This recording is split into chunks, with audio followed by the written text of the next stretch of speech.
Aujourd'hui, on fait une petite capsule un peu pot-pourri. On va toucher à quelques sujets, des sujets d'actualité puis des petits rappels. Alors, Daniel, est-ce que tu veux te joindre à moi? Oui, j'arrive. On va vous faire un petit résumé de la situation du virus en dernier, à la fin du vidéo. On a eu un petit problème récemment avec certains courriels, puis tous les courriels où c'est arrivé, avec lesquels c'est arrivé, c'était des comptes Vidéotron. Alors, Daniel, voudrais-tu peut-être faire une suggestion pour ceux qui ont des comptes Vidéotron? Bien, Ève semble avoir réglé le problème, mais si jamais vous recevez plus ou vous avez des amis qui ne reçoivent plus les emails de Vidéotron, l'idéal, ça serait de vous abonner sur notre page Facebook. Oui, Comme ça, en s'enregistrant, vous allez le recevoir automatiquement. dans leur Facebook, c'est ça. Fait que ça a duré 2 capsules, là. La dernière capsule, il semblerait que c'était réglé. Ève a travaillé sur le problème. Mais les 2 capsules précédentes, on sait que les comptes Vidéotron ne les ont pas reçus. Par contre, ils sont disponibles sur la page Facebook si certains seraient intéressés à écouter ou à voir quel sujet on a traité. Deuxième sujet, l'immobilier.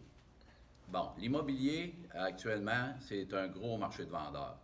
On était habitué dans les dernières années à rouler avec 55 000 listings sur le MLS pour les 3 comtés du Sud, c'est-à-dire Palm Beach, Broward et Dade County. Ce matin, on est en bas de 30 000. Alors, comme vous pouvez voir, l'inventaire est très bas.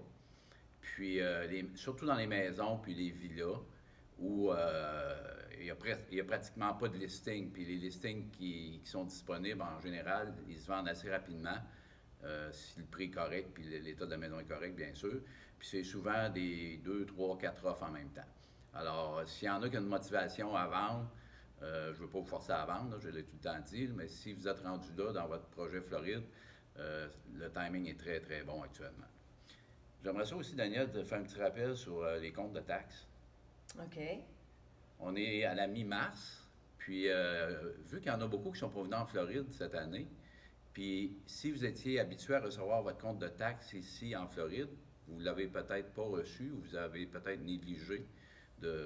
Souvent, on s'en souvient tout simplement pas, mais on a jusqu'à la mi-mars pour payer nos comptes de taxes. Ah, je croyais que c'était à la fin mars. Fin mars, excusez, tu as raison. Alors, on a jusqu'à la fin mars pour payer nos comptes de taxes. Sinon, vous vous exposez à avoir votre propriété vendue à l'encan, pas tout de suite. Ils vont vendre ce qu'on appelle un Certificate of Taxes, qui donne le droit dans 2 ans, celui qui l'achète, si les comptes ne sont pas réglés, de racheter votre propriété. Alors, c'est quelque chose à ne pas négliger. Allez sur le comté sur les comptes de taxes pour vérifier si vous avez bel et bien payé votre compte de taxes pour l'année 2020. On peut mettre le lien en bas aussi, comme on avait déjà fait. Oui, on va mettre le lien du site en question en bas dans le petit bandeau. Bon, un petit rappel un petit peu sur la situation du COVID. Ben, premièrement, moi et Daniel, on est admissibles. Alors, ils vont savoir notre âge. Depuis lundi, on peut s'inscrire parce qu'on fait maintenant partie du groupe d'âge admissible. Qui est 60 ans et Ah, je voulais pas te dire. En tout cas. plus. Puis, on a le Johnson Johnson maintenant qui est disponible. Et si on s'inscrit dans les Publix, pour les pharmacies Publix, on a le choix de notre vaccin. On peut choisir celui qu'on veut. Eux, ils ont 2 vaccins disponibles, le Johnson Johnson et le Moderna. Nous, on est inscrits aussi sur le site du comté où ils ont Pfizer et Moderna comme auparavant. Ils n'ont pas de Johnson Johnson, hein, le comté? Non. Non? Non. OK. Il y a 4 sites seulement en Floride gouvernementaux qui offrent le Johnson Johnson. Puis c'est des méga sites qui appellent. Il y en a un à Miami, un à Jacksonville, un à Tampa, puis un à Orlando. OK. Alors, c'est un peu loin. Ça fait une petite balade. Ouais. Puis actuellement, les vaccins, c'est 5 000 par jour dans Palm Beach County. Puis j'ai vérifié ce matin, puis au moment où on se parle, il y a presque 25 de la population de Palm Beach County qui est vaccinée. Ah, c'est bon. Ouais. Puis les décès dans toute la Floride actuellement, c'est presque 0. La moyenne par jour, c'est 4. Non, pour toute la Floride. Alors, ça va bien en Floride. Tout est ouvert, comme vous le savez probablement maintenant.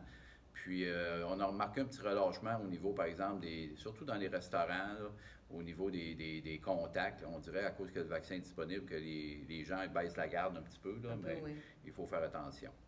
Alors, probablement que la prochaine fois qu'on vous reparle, on sera vacciné. Ouais. Bonne journée! Bye bye.